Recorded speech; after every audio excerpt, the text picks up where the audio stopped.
बाद में जब मेरे को लगा कि अब सीरियस होने का टाइम आ गया है, रिजल्ट हाथ में आया, ऑल इंडिया रैंक 216, तो अपने अंदर से वो जितना भी चीज़ें जो मेहनत करी वो सब वर्थ इट लगने लग गए।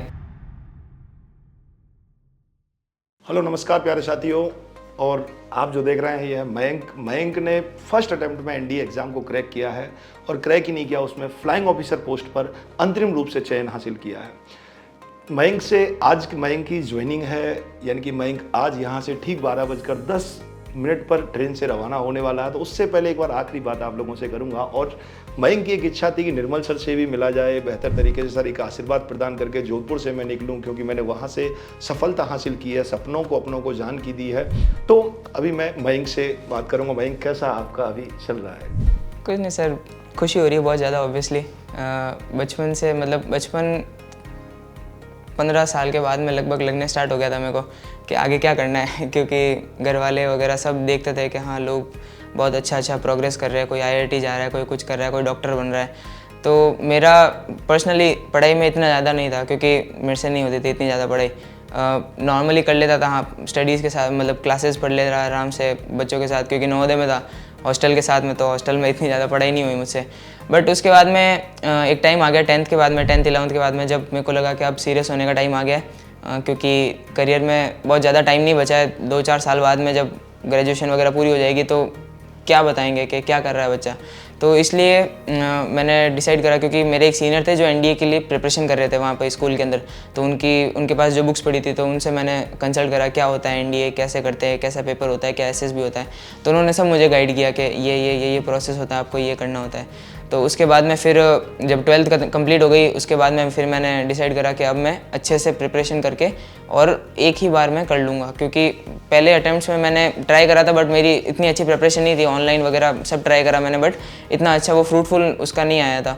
फिर मैंने सोचा कि जोधपुर के अंदर ही अगर उत्कर्ष इतनी अच्छी डिफेंस कोचिंग अगर ऑफलाइन मोड में अगर करा रही है तो मेरे को वहीं जाना चाहिए। तो मैं फिर यहाँ आया, यहाँ पर सारी चीज़ें देखी, ओरिएंटेशन क्लास ली, सब कुछ अटेंड करा। उसके बाद में जब ऑफलाइन क्लास के अंदर, बैच के अंदर, टारगेट बैच के अंदर जब एनरोल करा लिया, तब ये था कि कम समय में ज़्यादा पढ़ना है, क्योंकि यूपीएससी का सिलेबस अपने आप में बहुत ज़्यादा बड़ा सिलेबस होता है, सारे सब्जेक्ट्स, मैथमेटिक्स, उसके बाद में साइंस, फिर जीएस जो कि मेरी सबसे ख़राब थी, क्योंकि मेरे को हिस्ट्री तो मैंने ज़िंदगी में कभी नहीं पढ़ी है। तो ठीक है, हमारे टाइम में 2021 में थोड़े चाइना की मेहरबानी थी, कोरोना आ गया तो हमारे बोर्ड्स कैंसिल हो गए। कुल मिला के अच्छे से पढ़ाई करके जितने भी थे सब्जेक्ट की स्ट्रेटेजी बना के, वो एनडीए का रिटर्न क्वालिफाई करके, फिर एसएसबी के लिए उसके लिए तैयारी करके, उसके लिए फिजिकली फिट होके, वेट कम करके, सब कुछ करके, एट लास्ट जब मेडिकल वगैरह सब कंप्लीट हो गए, जब रिजल्ट हाथ में आया, ऑल इंडिया रैंक 216, तो अपने अंदर से वो जितनी भी चीज़ें जो मेहनत करी, जितने भी सेक्रीफाइसेस करे, छोटे मोटे बड़े जितने भी करे,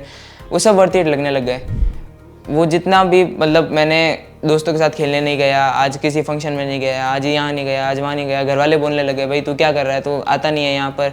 और मैंने कहा कि बस देखो आप एक बार मुझे समय दे दो, थोड़ा सा समय, और फिर आप खुद कहोगे अच्छा हुआ। अपने आप पता लगे। बात यही थी कि मेरे को था कि लास्ट अटैम्प्ट और फर्स्ट अटैम्प्ट था मेरा, तो मैंने कहा बस एक ही बार में करना है, तो इसलिए जी जान लगा के सब कुछ छोड़ छाड़ के बस इसी पे लग गया। इसने संकल्प जो था कि बस मुझे इस बार सफल होना है, और उस संकल्प के बीच में वेट की बात करता हूँ, 95 से 59 का सफ़र इन्होंने तय किया है।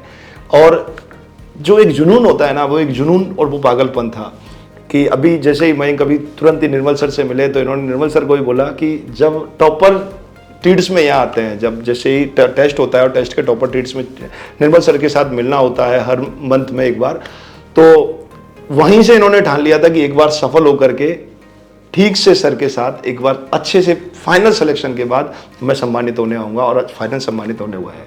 तो वो सफ़र आपका कब का था, ये जो अभी आपने सपना देखा था तब? ये तो सर स्टार्टिंग से था, जब से मैंने निर्मल सर को पहली बार देखा था, जब लगा था कि क्योंकि नाम बहुत सुना था सर का कि बहुत ज़्यादा वो है इंटेलेक्चुअल टाइप के, तो मेरे को था कि यहाँ पर आते थे तो 2-3 मिनट की बात होती थी, उसके बाद में क्योंकि बहुत सारे बच्चे होते थे, मैंने कहा नहीं पर्सनल टाइम चाहिए मेरे को पर्सनल अटेंशन चाहिए सर से। तो इस वजह से उस समय लगा लिया था कि जब फाइनल सिलेक्शन हो जाएगा तब जरूर बोलूँगा। ही जो है वो जीत तक इनको पहुँचाया है, और इनको बहुत बहुत बधाइयाँ देता है पूरा उत्कर्ष डिफेंस एकेडमी, पूरा उत्कर्ष परिवार।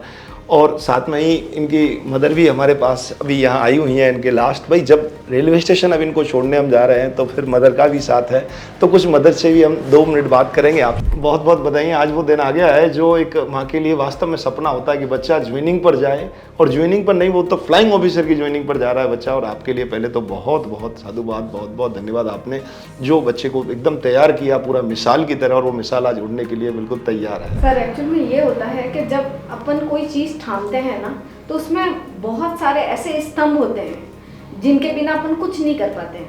पर मुझे ये बहुत अच्छा लगा, और मैं ऊपर वाले को बहुत बहुत धन्यवाद करूँगी कि मुझे उत्कर्ष एकेडमी मिली, दूसरा आप जैसे सर मिले जो बस मेरे नींव को इतना मजबूत कर दिया कि आज देखो इतनी बड़ी बिल्डिंग बन गई। यही है एक संकल्प आप मयंक ने ठाना है, आप भी अपना भाई संकल्प बना सकते हैं। निश्चित रूप से ये कहानियां लगती होंगी पर ये सच्ची घटना है, और देखिएगा सच में मयंक ये सामने बैठा है आपके। ठीक है, एक बस आपने ठान लिया तो सफलता निश्चित रूप से प्राप्त होगी। और कहते हैं ना, कोई सब्जेक्ट कमज़ोर कोई नहीं होती, उस पर मेहनत करनी होती है, लगातार अपने को काम करना होता है, और कमज़ोर को स्ट्रॉन्ग में अपने आप को बदलना होता है। तो बेहतर तरीके से आप भी मेहनत करते रहिएगा। मयंक के लिए आप भी एक बार फटाफट जल्दी से कमेंट बॉक्स में सबको शुभकामनाएं पेश करनी है। एक बार फिर मयंक को मैं बधाई ज्ञापित करता हूं, और आप सबकी तरफ से भी और अपनी तरफ से भी, टीम उत्कर्ष की तरफ से भी बहुत बहुत बधाइयाँ आपको। बहुत अच्छी तरीके से देश की सेवा करनी है, नाम रोशन करना है, और जब भी छुट्टियों पर आएंगे मयंक जी तो आप लोगों से फिर बहुत जल्द ही मिलाएंगे अगली बार। जय हिंद, जय भारत।